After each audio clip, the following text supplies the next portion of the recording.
سلامونه ګرانو کتونکو، دیدار یوسفزی یم. تاسو به اکثر کتلي چې ډېرو خلکو دا یو اکثر ونښلي او کله چې بیا ړقې نو هغه ډېر زیات درد کوي. دې حالت ته مونږ په طبي نوم چې دی چې دی نو هغه ته مونږ فروزن شولډر وایو یا نښتې اوږه ورته مونږ ویلی شو. د دې وجې څه وي؟ د دې خو وجې ډېرې کیدی شي، خو عموما وجې چې نو کله چې لکه انسان زخمي شي نو اوږې ته پلستر ولګي، هغه بیا حرکت نه کوي، نو د هغې د وجې نه دا فروزن شولډر کېږي یا اوږه ونښلي. بیا کله اکثر چې سرجریز وشي، په دې لاس کې اپریشن وشي، نو هغې نه پس هم د دې موبیلیټي کمه شي، یعنې حرکت وله نه ورکوي، نو د هغې وجې نه دا فروزن شولډر یا اوږه نښتې کیدی شي. د دې نه علاوه بلا شی وجې دي، لکه انفلامیشن وشي. انفلامیشن په دې ځای کې وجې دي، او ټینډنز او لیګامنټس چې ورته موږ وایو، هغې اکثر انفلامیشن وشي. یا خصوصي طور په دې باندې یو کیپسول یا کیپسول چې کوم دی د دې شولډر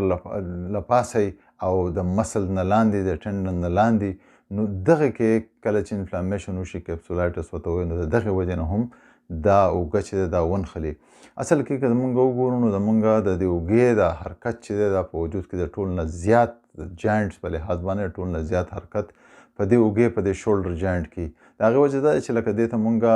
دغه ویلی شو، دا بال اینډ ساکټ جاینټ دې ته وایي. بال اینډ ساکټ داسې چې لکه کوم چې دلته دا ولي دا زموږ هډوکی دی، نو د دې دننه داسې دا بهر طرف یې داسې ساکټ غوندې جوړي، او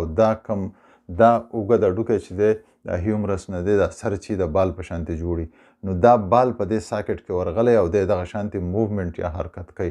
نو دا حرکتونه چې دي دا ټول طرف ته، لکه موږ بره هم لاس به وویشو، دغه شانتې ښکته بیایو، دا ایکسټرنل روټیشن ورته وایي، داسې تاوهلی شو، دننه یې تاوهلی شو، داسې به وویشو، شاته یې به وویشو، سرکمډکشن هر طرف ته دی موږ تاوهلی شو. نو د دې موومنټ رینج اف موومنټ چې دی دا ډېر زیات دی او کار یې هم په هغې حساب باندې زیات دي.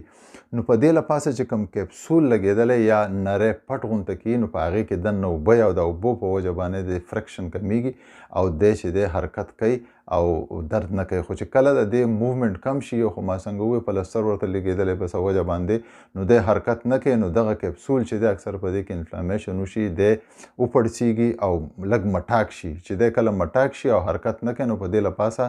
چې کوم ټینډنز راغلي، کوم لیګامنټس راغلي، نو هغه هم لږ کلک شي او سخت شي، او کنیکټیو ټیشوز چې دي نو هغه لږ راغونډ شي. نو کله چې بیا دا موږ حرکت کوو په دې باندې، نو دی درد کوي. اوس درد چې دا لکه حرکت موږ پې نشو کولی، نه لازمي خبره ده چې ډېره لویه مسله ده. نو د دې ازادولو دپاره پکار ده خو چې اول خو چې سړی اکسرې وکړي، لکه یا خو ورته پته ده چې یاره کوم ځای زخم شوی دی، نو زخم ټیک شي، او بیا که یا اپریشن شوی نو چې د اپریشن وخت پوره شي. د ټول نه مخکې بیا د دې ازادولو دپاره دا پکار ده چې لکه اول اکسرې وکړو چې آیا هډوکي څه مسله خو نشته، او بیا ایم آر آی وکړي چې دلته چې کوم لیګامنټس یا ټنډن یا دا وجې چې کوم راغلي دي، نو په دې کې څه انفلامیشن یا سوزش خو نشته، څه نوره مسله خو نشته، یا مسل چې دی خصوصا روټیټر کف مسل چې دلته دي 4 مسل راغلي غټ، نو په هغې کې څه ټیر خو نه دی جوړ شوی، یا څه زخم یا دغه شی خو نه دی، زخم شوی خو نه دی، نیم شوی خو نه دی. ځکه چې اکثر مونږ ریپیټیټیو ورک چې څه ته وایي، ځینې خلک داسې چې مسلسل یو عمل کوي، حرکت کوي، نو په هغې کې زموږ کیپسول چې دی هغه هم انفلیم کیدی شي، او په دې له پاسه برساز ورته وایي، واړه واړه داسې ځایونه چې په هغې کې خپلې اوبئ، او هغه د مس په دې له پاسه چې کوم ټینډنز راغلي، نو هغې له حرکت کې مدد ورکوي. نو دې ټول څیزونه نه پس که فرض کړې دا نه او نور څیزونه ټیکي، نو دې ته بیا مونږ دې حالت ته مونږ ویلی شو چې دا فروزن شولډر دی، او دې دپاره بیا اکسرسایزز چې دي هغه ضروري دي. په کار خو دا ده چې لکه تاسو بیا فزیوتراپسټ له لاړ شئ او هغه درته صحیح اکسرسایز وښیي، خو نه که فرض کړې دغه نه یو څو اکسرسایزز تاسو زه آسان ښیم، هغه هم تاسو کولی شئ. د ټول نه مخکې او آسان اکسرسایز د دې دپاره دا دی چې لکه پینډولم دغه ورته وایي، اکسرسایز ورته وایي، چې لکه اوس دا لاس فرض کړه زما زخمي دی، نو زه به په یو میز باندې دا بل لاس کېږدم یا په دیوال باندې، او دا دغه چې دی داسې به یې ورو ورو تاوهمه، دغسې په دمه دمه چې دا موومنټس چې دي کوم نښتې چې هغه شروع شي. او دا عمل لکه تقریبا د 10 نه د 20 پورې 3 سیټه د ورځې 4-5 پیرې موږ دا کولی شو. لکه 20 پیرې دا موږ لاس تاو کو، بیا 1 منټ آرام وکړو، بیا یو تاو کو، بیا 1 منټ آرام وکړو، دې یو ته وایي یو سیټ. دغه موږ وکړو، نو په شروع کې دا ورو ورو آزاد شي، آزادول د دې پکار چې دا لږ غونته کې آزاد شي او موومنټس وکړي. نو بیا که دا بره نه ځي، نو د دې دپاره بیا موږ فنګر واک یو بل اکسرسایز دی، هغې ته دا وایي لکه په ګوتو باندې تله ورته هم ویلی شو مونږ. نو داسې ده چې لکه یو دیوال باندې یا په ور باندې دا ګوتې تاسو کېښودې په دې بل لاس په مدد سره او دغه شانتې دا ګوتې چې دي ورو ورو مونږ بره بیایو دغسې انتې روانې دي نو دا اوږه ورو ورو چوتېږي او دې له لږ غونته کې دا موومنټ چې دی د دې ازادېږي.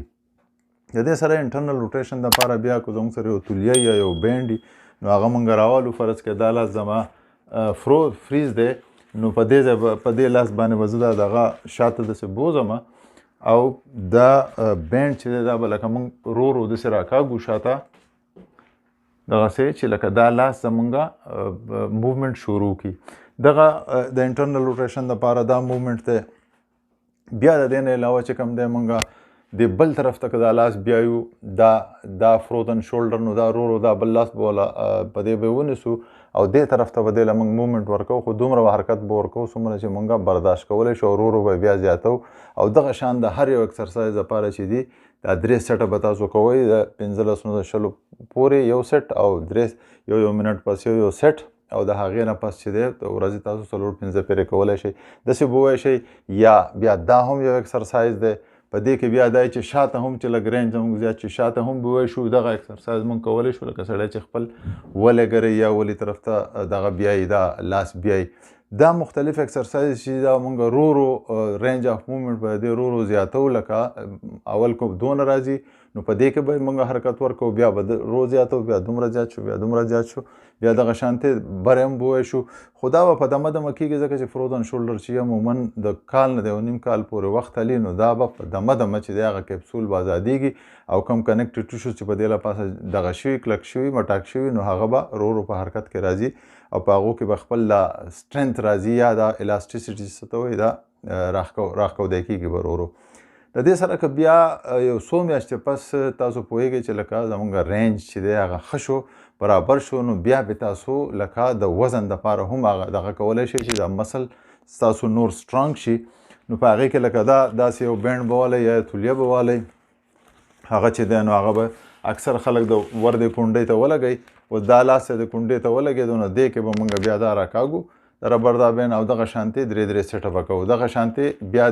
دا د بهر راښکودو دپاره د بل طرف ته که مونږ بیا دغه راکاږو همدغه لاس نو دا بیا داسې مونږ نیوی شو او دې طرف ته بیا دغه شانتې راکاږو